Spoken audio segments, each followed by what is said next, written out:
नमस्कार, हमारे YouTube channel Kaushik classes में आपका स्वागत है। आज हम फिर से कक्षा 12 में हिंदी साहित्य की पुस्तक सरयू का अध्याय 2 पथ खंड का लेकर आए हैं, जिसका नाम है गोस्वामी तुलसीदास जी के द्वारा लिखित मंदोदरी की रावण को सीख। ये सुंदरकांड और लंका कांड से लिया गए कुछ अंश हैं, उनका अर्थ आज हम आपको समझाएंगे। उससे पहले हम आपको कवि परिचय समझाते हैं। तुलसीदास जी का जन्म विक्रम संवत 1589 में उत्तर प्रदेश के बांद्रा जिले में स्थित गांव राजापुर में हुआ था। इनके पिता का नाम आत्माराम दुबे था और माता का नाम हुलसी था। इनके लिए कहा जाता है कि ये एक अभुक्त नक्षत्र में पैदा हुए थे और तुलसी को उनके माता पिता ने अनिष्ट की आशंका से त्याग दिया था। बाद में स्वामी नरहरिदास ने तुलसी जी को दीक्षा दी और राम भक्ति के संस्कार दिए। तुलसीदास जी का विवाह रत्नावली से हुआ था और ये कोई कार्य नहीं करते थे। तब रत्नावली के द्वारा इन्हें झिड़की दी गई और इन्हें कुछ भला बुरा कहा गया, तो उस कारण से ये नाराज़ हो गए और ये फिर राम भक्ति में लीन हो गए। और इनकी जो रचनाएं हैं वो हैं दोहावली, कवितावली, गीतावली, रामचरितमानस, विनय पत्रिका आदि। और इनका देहांत 1680 में विक्रम संवत के आधार पर काशी में हुआ था। इन्होंने अपनी रचना में बताया कि किस तरह से जब राम सेतु बांधकर मत समुद्र के पार से और लंका आ जाते हैं और वहाँ पर वो रावण से युद्ध करना चाहते हैं, क्योंकि उन्होंने सीता का हरण कर लिया था रावण ने। तब उस समय मंदोदरी डर जाती है और फिर वो रावण को सीख देती है, उन्हें समझाने की कोशिश करती है कि राम से दुश्मनी मत लो, क्योंकि वो भगवान है और उनसे दुश्मनी आप मत लीजिए। तो उसी समय के ये वृत्तांत बताए गए हैं, किस तरह से वो डरती हैं और उन्हें समझाने की कोशिश करती हैं। कंत करस हरि सन परिहरहूँ, मोर कहाँ अति हित हेऊ धरहूँ। यहाँ कंत का मतलब होता है पति से कहा गया या प्रियतम कह सकते हैं। करस का मतलब वैर या विरोध के लिए कह सकते हो आप। सन का मतलब से और परिहरहूँ का मतलब छोड़ दीजिए। मोर का मतलब मेरा। यहाँ पर गोस्वामी तुलसीदास जी ने बताया कि मंदोदरी हाथ जोड़कर रावण से कह रही है कि हे प्रियतम, हे प्रिय, मेरा कहना मान लीजिए और श्री राम से विरोध छोड़ दीजिए। कि यहाँ पर मोर कहा अति हिय धरूं, तो यहाँ पर हिय धरूं का मतलब हृदय में धारण करने की बात कही गई कि मेरे कथन को अपना हित मानकर, अपना हित जानकर आप क्या कर लीजिए, हृदय में धारण कर लीजिए। समुझत जासु दूत कई करनी, सत्र वही गर्भ रजनीचर धरनी।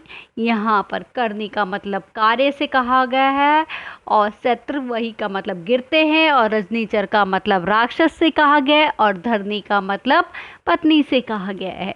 तो यहाँ पर वो फिर उन्हें समझाने की कोशिश कर रही है और फिर कह रही हैं कि जिन श्री राम के दूत, मतलब दूत कौन है, हनुमान जी के लिए कहा है। जासू दूत मतलब उनके दूत के लिए कहा गया, हनुमान जी के लिए। उनको याद करने से मात्र से कि उनके जो पराक्रम हैं, उनके जो कार्य हैं, कई करने मतलब उनके कार्य जो हैं, उनको याद करने मात्र से ही जो राक्षस की जो स्त्रियां हैं उनके गर्भ गिर जाते हैं, कि सिर्फ स्मरण करने से। तो ये मेरी बातों को आप मान लीजिए। तासु नारी निज सचिव बुलाई, पट वहूँ कंत जो चहूँ भलाई। तो यहाँ पर वो कह रहे हैं, बार बार में विनती करती चली जा रही हैं और राम के लिए कि भाई राम से दुश्मनी मत लीजिए। तो उसी बात को वो कहती हैं कि हे प्रिय, यदि आप अपना भला चाहते हैं तो सचिव बुलाए मतलब मंत्री को बुला लीजिए और उनके साथ उनकी जो स्त्री है, रामचंद्र जी की स्त्री मतलब सीता के लिए कह रही हैं कि सीता को वापस भेज दीजिए। तव कुल कमल विपिन दुखदाई, सीता सीत निशा सम आई। तो यहाँ पर वो कह रही हैं कि विपुन का मतलब वन और शीत निशा का मतलब जाड़े की रात के लिए कहा गया है। किसको? सीता के लिए कहा गया है। और वो ये बात को फिर समझाने की कोशिश करती हैं कि सीता आपके कुल रूपी जो कमलों के वन को दुख देने वाली सर्दी की रात्रि के समान है। क्या उपमा दी? क्योंकि वो कह रहे हैं कि भाई आपका जो कुल है वो कमल के समान है, और उसमें यदि आप सीता रहती है और रामचंद्र यदि उस पर युद्ध करते हैं आपके, तो वो किसके समान के बताया? सीता को सर्दी की रात्रि के समान बताया है। सुनहु नाथ सीता बिनु दीने, हित न तुम्हारे शंभु अज कीने।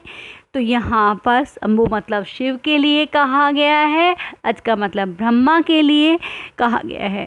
और वो बार बार में उन्हें समझाने की कोशिश कर रही है और कह रही है, हे नाथ सुनिए, सीता को लौटाए बिना शिवजी और ब्रह्मा जी भी आपका भला नहीं कर सकते हैं, क्योंकि जब तक आप सीता को नहीं लौटाएंगे तब तक शिवजी और ब्रह्मा जी जिनकी आप उपासना करते, जिनकी आप पूजा पाठ करते हो, वो भी आपका भला नहीं करेंगे। राम बाण अहि गन सरिस, निकर निशाचर भेक।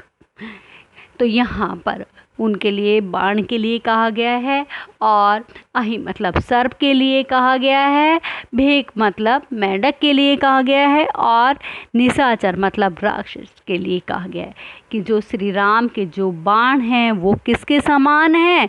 सर्प के समान। गण सरीप मतलब सर्प के समान है। और निकर निशाचर भेक, और जो राक्षस के जो समूह हैं वो किसे? मेंढकों के समान है। जब लगी ग्रस्त ने तब लगी जतनु करहूँ तजी टेक। यहाँ पर वो बताना चाह रहे हैं, ग्रस्त का मतलब पकड़े हुए, मुंह में दबाते हुए, और जतनु का मतलब उपाय के लिए कहा गया, टेक का मतलब हट के लिए कहा गया है। तो वहाँ पर ये बताना चाह रहे हैं कि वो सर्प रूपी जो बाण है वो मेंढक रूपी राक्षसों को ढस लेंगे, अपना घास बना लेंगे, और तब उसमें के लिए आप इस हट को छोड़ दीजिए, अर्थात सीता को वापस भेज दीजिए। क्योंकि क्या है, सीता को वापस भेजकर राक्षसों का विनाश होने से आपके बचा लेंगे। तो इसी बात को वो समझाने की कोशिश कर रही हैं। अब है लंका कांड। मंदोदरी सुनियो प्रभु आयो, कोतकु ही पाथोधी बधायो। यहाँ पर वो बताना चाह रहे, कोतकु मतलब खेल में आसानी से, और पाथोधी का मतलब होता है समुद्र के लिए कहते हैं, और का मतलब हाथ के लिए कह सकते हो आप। तो यहाँ पर मंदोदरी ने जब सुना कि श्री राम लंका में आ गए हैं, और उन्होंने खेल खेल में ही समुद्र पर क्या है, बांध बना दिया, अर्थात सेतु बंद कर लिया है। कर गही पति ही भवन निज आनी, बोली परम मनोहर बानी। और उन्होंने कहा कि वहाँ पर गई अपने पति के पास, अर्थात रावण के पास जाकर हाथ जोड़कर अपने महल में लाकर उन्हें मीठी वाणी, परम मनोहर वाणी से वो बोलती हैं, ये बातें कहती हैं उनसे। चरण नाही सिरु अंचुलु रोपा, सुनहु बचन पिए परी हरि कोपा।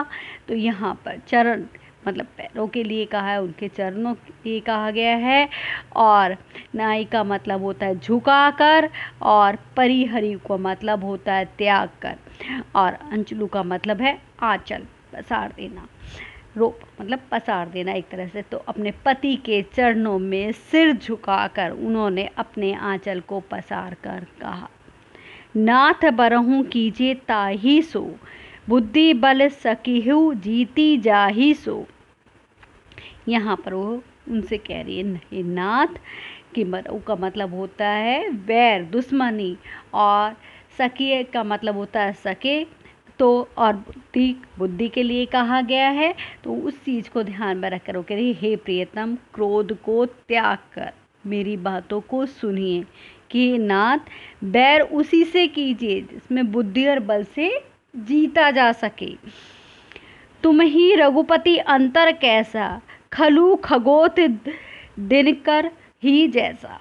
तो यहाँ पर वो बताना चाह रही है, अंतर बताना चाह रही है राम और रावण का, कि वो उन्हें समझाने की कोशिश कर रही है और कह रहे हैं कि आप में और रघुनाथ में निश्चय ही वैसा ही अंतर है जैसा कि खलु का मतलब होता है निश्चय से, खगोत का मतलब होता है जुग्न से, और दिनकर का मतलब होता है सूर्य से, कि आप में वैसा ही अंतर है निश्चय ही जैसा कि जुगनू और सूर्य में है।